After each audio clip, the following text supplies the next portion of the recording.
Like, yeah, so, okay, there's going to be a new CM Punk, and when I do things new, I like to kind of, new hairstyle, new look. No, really? Yeah, right?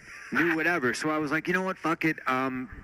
Maybe I'll switch to fight shorts because then I can have sponsors, and these guys are already in place. And I told them my idea, said I wanted to do this sponsorship thing, and I felt like I deserved it. I got all these new eyes on the product, and people were fucking going banana about it.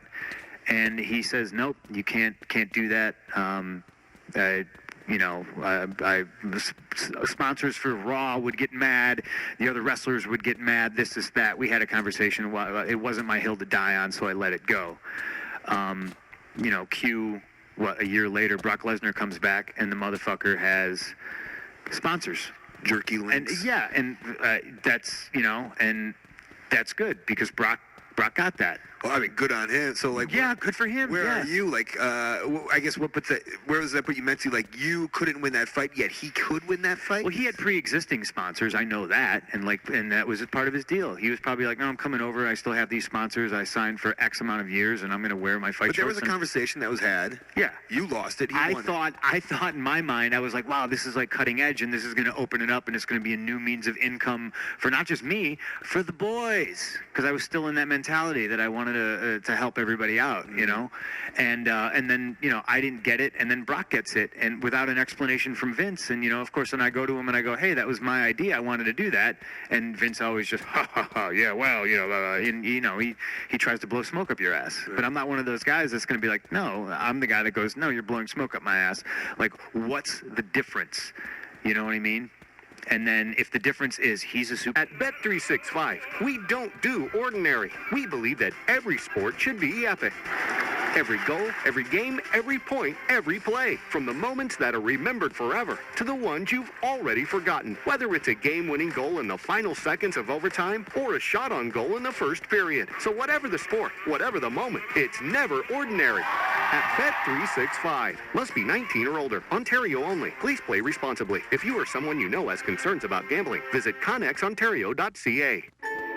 'Twas the night before Boxing Day. Facing mental illness. What I said, I'm going to prove to you that I am exactly everything that I say that I am, and I am who I know I can be. I just need the machine to get behind me. And then boom, you know what I mean? I was the first guy, and nobody since has outsold John Cena in merchandise. I did that.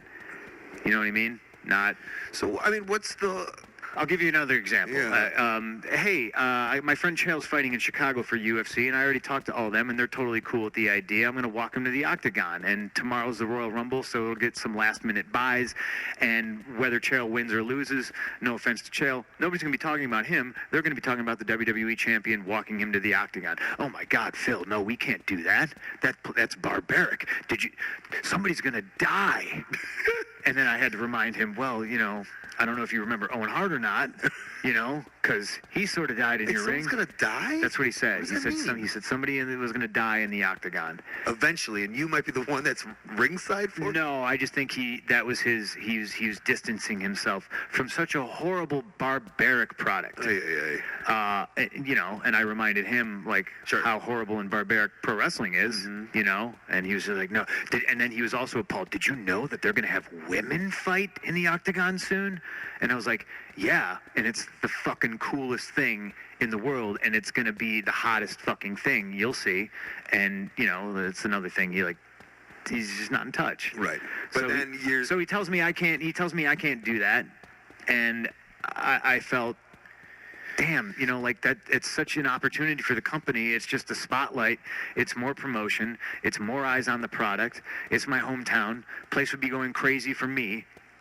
And he says no, and then the next day or the next week, Triple H walks Mayweather to the fucking ring. And I'm like, oh, okay, I get it. I'm learning my lesson. It's easier to ask forgiveness and permission. Next time, I'm not going to ask. Is it obviously, when you work for, and it just seems to be that this promotion, and maybe, I guess Vince McMahon in his stubborn ways, but when you get cool shit, you do cool shit, and that's part of, is everybody else finding, is John Cena finding himself, no one's saying, I guess that's a bad example, no one's saying no to John Cena, to ideas that he's bringing to the table, but is it everybody but him? It's a very creatively stifling, toxic environment. Right. I've got